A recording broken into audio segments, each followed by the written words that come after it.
Jadi saya selalu optimis. Saya optimis, tapi saya juga realistis.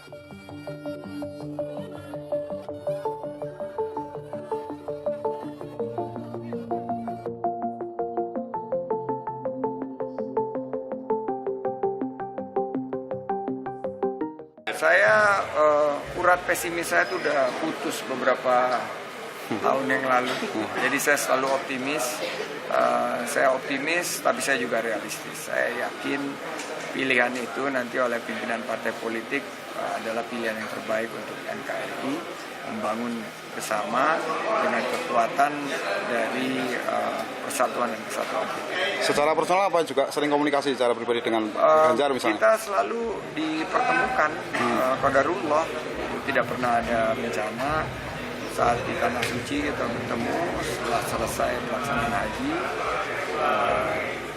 2 hari yang lalu bertemu juga saat kita merekam podcast bersama Mas Kaisang, dan kita saling mendoakan untuk yang terbaik.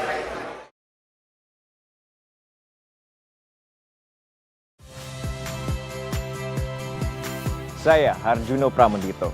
Saksikan program-program Kompas TV melalui siaran digital, pay TV, dan media streaming lainnya. Kompas TV, independen, terpercaya.